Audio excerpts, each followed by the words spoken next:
జ్యోతిష పండితుడు వేణుస్వామికి తెలంగాణ మహిళా కమిషన్ నోటీసులు జారీ చేసింది. ఈ నెల 22న కమిషన్ ముందు హాజరు కావాలని నోటీసుల్లో పేర్కొంది. సెలబ్రిటీలపై అవమానకర వ్యాఖ్యలు చేస్తున్నారంటూ వేణుస్వామిపై ఫిల్మ్ జర్నలిస్టులు ఫిర్యాదు చేశారు. నిన్న మహిళా కమిషన్ చైర్పర్సన్ నేరెళ్ల శారదను కలిసి ఫిల్మ్ జర్నలిస్టులు ఫిర్యాదు చేశారు. దీంతో మహిళా కమిషన్ వేణుస్వామికి నోటీసులు ఇచ్చింది.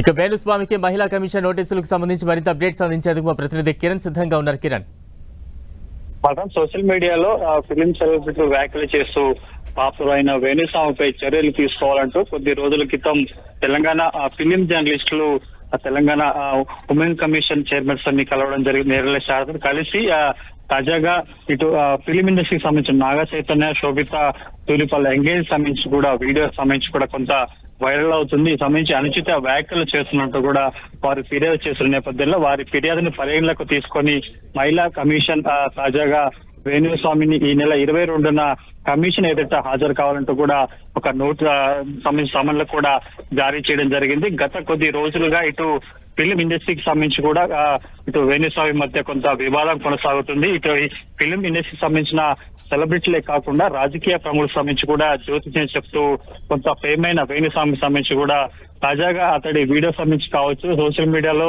రకరకాల ట్రోల్ అవుతున్నాయి కాబట్టి దీనికి కొంత ఇబ్బందికర ఉంటుందంటూ కూడా కొద్ది రోజుల క్రితం మహిళా జర్నలిస్టులు ఇటు మహిళా కమిషన్ కలిసిన నేపథ్యంలో పూర్తి స్థాయిలో వారిచ్చిన ఫిర్యాదు ఆధారంగా ఫిర్యాదులో ఏ అంశాలను పొందుపరిచారు, వేణుస్వామికి సంబంధించి అతడు చేసిన ప్రసంగం కావచ్చు వ్యాఖ్యల సంబంధించి కూడా పూర్తిగా కొంత పరిశీలించిన తర్వాత కూడా ఆ కమిషన్ ముందు ఈ నెల 22న హాజరు కావాలంటూ కూడా సమన్లు జారీ చేయడం జరిగింది. దీనికి సంబంధించి ఇప్పటికే వేణుస్వామి మిసెస్ కూడా కౌంటర్ గా భర్తకి బాసడగా ఒక వీడియో రిలీజ్ చేసిన నేపథ్యంలో దీనికి సంబంధించి మహిళా కమిషన్ సమ్మల నేపథ్యంలో ఆయన కమిషన్ ముందు హాజరవుతారా లేదన్న మాత్రం చూడాల్సి ఉంటుంది. Balram. Right, thank you Kiran.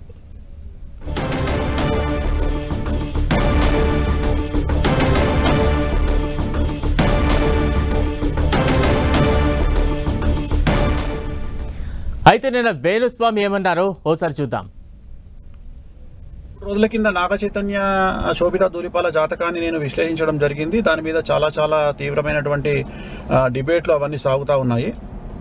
So నేను ఆ జాతకాన్ని చెప్పడానికి ప్రధానమైన కారణం ఏమిటంటే నేను ఇంతకుముందు సమంత నాగ చైతన్య జాతకాన్ని చెప్పి ఉన్నాను కాబట్టి దానికి ఎక్స్టెండెడ్గా ఈ జాతకాన్ని చెప్పడం జరిగింది తప్ప నాకు మళ్ళీ నేను ఇచ్చినటువంటి మాట మీదనే ఉంటాను, సెలబ్రిటీ జాతకాలు చెప్పను అని చెప్పాను. నేను ఇక మీద సెలబ్రిటీ జాతకాలు చెప్పడము మానేశానని చెప్పాను. అదే మాట మీద ఉంటున్నాను, నేను కంటిన్యూ చెయ్యను. సో ఆ చెప్పాల్సినటువంటి పరిస్థితి కూడా లేదు.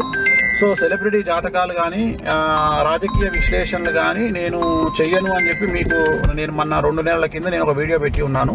ఎందుకంటే సమంత నాగ చైతన్య అది జరిగింది కాబట్టి నేను దాని ఎక్స్టెండెడ్గా నేను చెప్పడం జరిగింది. మా ప్రెసిడెంట్ మంచు విష్ణు గారు మాట్లాడినారు, నేను వారికి కూడా నేను క్లారిఫికేషన్ ఇవ్వడం జరిగింది. సో నేనేం చెప్పానంటే ఇక మీదట నేను సెలబ్రిటీ జాతకాలు కానీ రాజకీయ జ్యోతిష్యాలు కానీ పర్సనల్ ఎవరికి సంబంధించినటువంటి వ్యక్తిగతమైనటువంటి అంటే సెలబ్రిటీ జాతకాలని విశ్లేషించేటువంటి అవకాశం లేదు, అది చెప్పను.